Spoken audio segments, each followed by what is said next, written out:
안녕하세요. 저는 최영근 평가사고요. 오늘 설명회 진행 맡게 됐습니다. 반갑습니다. 설명회 하기 전에요. 저희 학원이 좀 약간 병적으로 방역 관리를 지금 하고 있어요. 그래서 실내에서는 마스크 무조건 착용을 해주시고요. 그 다음에 다른 분들하고 사담이나 잡담도 실내에서는 원천적으로 다 금지가 되고요. 물리적으로 거리 벌릴 수 있는 만큼 벌려서 계셨으면 좋겠고요. 설명이 끝나고 나서 상담 진행될 텐데 그때 이제 우왕좌왕하지 않게 저희가 안내를 해드릴 거예요. 어디로 가 계셔라 이런 식으로. 그래서 그 지시에 좀 잘 따라 주셨으면 좋겠어요. 원래 설명회는 제가 이제 매년 진행을 하고 있는데 원래 이제 설명회는 잔칫날이에요. 근데 올해는 조금 마음이 많이 무거워요. 제가 왜냐면 어제 얘기를 들었는데 좀 어제는 아니고 그제죠. 토요일날 얘기를 들었는데 한 과목의 그 난이도가 급상승해가지고 결과적으로 좀 안 좋은 결과를 받아들이신 분들이 너무 많아서 저 역시도 1차 과목 중에 하나를 강의를 하고 있고 또 저도 처음에 공부를 할 때 맨 처음 1차를 떨어지고 수험계에 들어왔어요. 그래서 그분들 좀 어떤 마음이, 그러니까 상실감이 얼마나 크실지는 조금이나마 이해를 하고 있고요. 합격하신 분들은 굉장히 이제 축하를 드리고요. 뭐 조그만 부탁을 하나 드리자면 같이 옆에서 공부하신 분들 중에서 낙방하신 분들이 있다면 좀 마음이라도 말이라도 조금 위로의 말씀을 좀 전하셨으면 좋겠어요. 제가 생각을 하기에는. 그러니까 제가 생각하기에는 낙방하신 분들은 낙방하신 분들의 잘못이라고 생각을 하지 않으려고 해요. 왜냐하면 특히 이제 어떤 한 과목 같은 경우에 있어서는 정말 그런 식으로 문제를 출제하는 것 자체가 감정평가사 되려고 하시는 분들한테 어떤 도움이 될지가 좀 의아스러울 정도의 난이도로 출제가 되었기 때문에 좀 본인의 어떤 그런 그 잘못은 아니다라는 생각을 좀 해주셨으면 좋겠어요. 그렇게 마음을 가지시는 게 조금 더 편하실 거예요. 그리고 오늘 설명회는 5가지 주제로 준비를 했고요. 2차 공부하시는 데 있어서 필요한 기본적인 5가지를 준비를 했어요. 그래서 제일 처음에 1차와 2차의 공부 방법 차이부터 좀 살펴보고요. 마지막으로 우리 이제 학원에서 준비하고 있는 종합반이 어떤 프로그램과 시스템을 지니고 있는지에 대해서 설명을 해보려고 해요. 제일 첫 번째 주제는 이제 1차와 2차의 공부 방법 차이인데요. 여러분들 이제 1차밖에 안 하신 분들이 거의 대다수일 테니까 1차와 2차의 특징적인 측면을 조금 비교를 해보고요. 그 차이점에 의해서 합리적인 2차 학습 방법이 어떤 건지 좀 간단하게 살펴보도록 할게요. 1차의 가장 큰 특징은 문제가 어떻게 출제될지 모두가 다 알고 있다라는 특징이 있어요. 일반적으로 우리가 지금까지 겪었던 시험의 형태라는 것 자체는 오지선다 객관식 시험이었고요. 객관식 시험으로 치러지다 보니까 OX 구별을 위한 키워드 중심의 학습을 위주로 공부를 하셨었죠. 그런 공부 위주로 하시다 보니까 개별적인 수험자 측면에서 살펴보면 순환 강의를 계속해서 들어 나가시면 약점을 보완해 나가고 강점은 조금 더 올려줄 수 있는 그런 어떤 단계적인 실력 향상이 가능하다라는 게 1차 시험의 가장 큰 특징이에요. 단계적으로 이제 실력 향상이 가능하고 취약 과목이라든지 전략 과목을 구별을 해내기가 조금 수월하죠. 그리고 전체적인 평균 60점만 맞춰내면 되기 때문에 그 배분 자체도 좀 용이하다라는 특징을 가지고 있는 게 1차 시험의 특징이에요. 근데 2차 시험 같은 경우에 있어서는 2차를 끝까지 해서 시험을 치러보지 않은 상태라면 얘가 어떤 식의 유형이 나오는지 또 뭘 물어보는지 어떻게 써야 되는지에 대한 것들을 전혀 가늠하지 못하는 상태에서 이제 공부를 시작한다라는 특징이 있어요. 그리고 주관식 논술형 시험이라는 형태를 지니고 있기 때문에 단순히 기본 개념이라든지 내용 공부 외에도 답안의 형식이라든지 논리적 서술을 하기 위한 능력을 따로 배양을 하셔야 된다라는 특징이 있고요.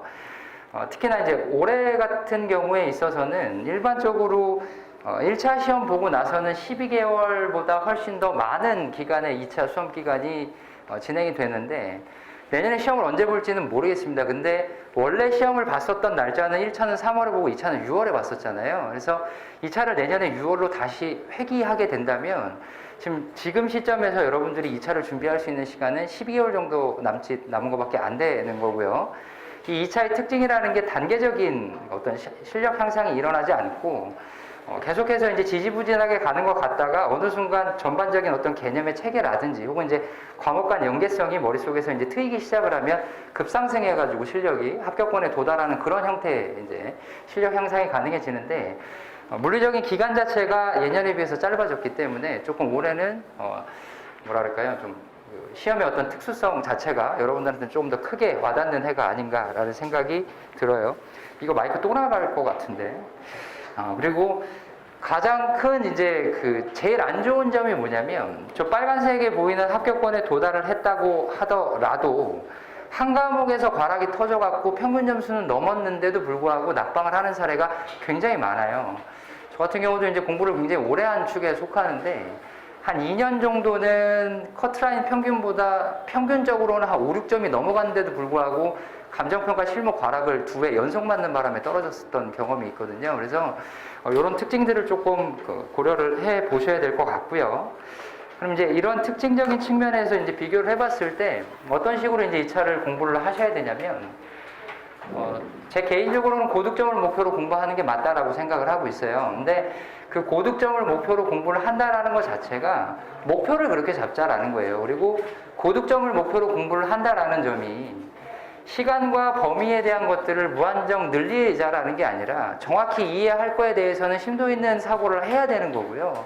또 짚고 넘어가야 될 부분은 짚고 넘어가지만 버려야 될 부분들은 반드시 가차없이 이제 버리는 그런 형태의 공부 방법이 고득점을 목표로 하는 공부 방법이다라고 생각을 하고 있어요. 그리고 한간에 이제 그런 소리들을 굉장히 많이 하기도 해요. 2년차가 합격을 하는 방법과 다년차가 합격을 하는 방법 자체는 차이가 난다라는 얘기를 하고 있는데 합리적으로 생각을 해보면 2년차가 보는 시험 문제와 다년차가 보는 시험 문제가 다르지 않아요. 똑같은 시간에 똑같은 시험 문제를 가지고 시험을 봐서 평가를 받는 시험이기 때문에 어떤 방법적인 측면에서 다르다라고 볼 수는 없을 것 같아요. 물론 이제 다년차가 어떤 한 과목에 대해서 고득점을 목표로 해서 그 고득점이 터져서 합격을 하는 빈도수는 더 높을 수는 있지만 전반적인 공부의 양이라든지 어떤 공부의 측면이라든지 범위적인 측면에 있어서 초심자와 다년차가 합격하는 방법은 그렇게 다르지 않다라는 생각이 들고요.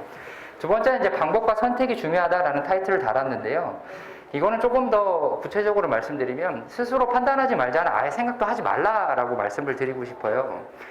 수험이라는 것 자체가 선택의 연속의 과정이기 때문에 오늘 공부를 하는데 이건 어떻게 공부를 할까 혹은 어떤 방법을 쓸까 이걸 이런 식으로 이해를 하는 게 맞을까 지금 외우는 게 맞을까 나중에 외우는 게 맞을까 이걸 외웠는데 이걸 지금 당장 답안지에 써보는 게 맞을까 글씨 크기는 어떻게 해야 되지 이런 생각들을 하나하나 하다 보면 너무나 선택하고 결정해야 될 일들이 많은데 그런 선택과 결정 자체도 하지 마시라는 거예요. 그냥 시키는 대로 하시면 돼요. 그거는 그러니까 선택과 방법과 선택이 중요한 건 맞는데 선택도 그냥 하지 마세요. 그냥 시기별로 과목별로 강사들이 원하는 거 좀 이건 좀 해줬으면 좋겠다 요청하는 것만 제대로 따라오면 제가 보기엔 합격하는데 그렇게 어렵지는 않은 것 같아요. 근데 자꾸 이제 다른 말씀들을 하시고 전달해드린 내용에 대해서도 본인이 이제 다른 식으로 해석을 하셔서 자꾸 쉬운 방향을 찾아서 나가려고 하시는 그런 와중에 시행착오가 많이 일어난다고 저는 보고 있거든요. 그래서 강사들이 좀 시키는 거 위주로 좀 해주셨으면 좋겠다라는 생각이고요. 세 번째는 이제 입체적인 학습이 필요하다라고 이제 써드렸는데 이건 이제 개인적으로 굉장히 강조하고 싶은 그 사항 중에 하나예요.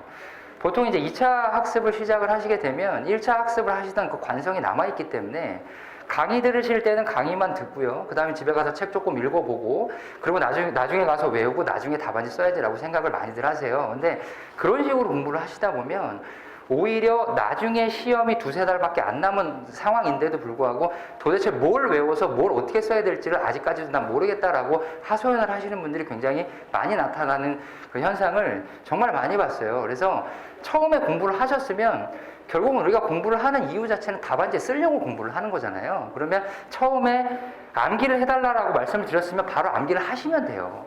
이해가 안 돼도 암기는 할 수가 있잖아요. 그리고 암기를 하다 보면 이해는 돼요 또. 그러니까 처음부터 그러니까 이제 이런 학습을 하지 않는 이유 중에 가장 큰 게 뭔가 해서 이제 살펴봤더니 스트레스 받으시기가 싫은 거예요. 그러니까 처음에 기본 강의 들을 때 그냥 강의를 듣고 있으면 편하거든요. 근데 집에 돌아가서 그걸 완벽하게 이해해서 다시 풀어보고 시간 내 문제를 풀어보고 답안지를 쓰는 그 연습 자체를 처음에 2차 학습 할 때부터 하려고 그러면 엄청나게 스트레스를 많이 받는단 말이에요. 그러면 이제 합리화를 하기 시작을 하는 거예요.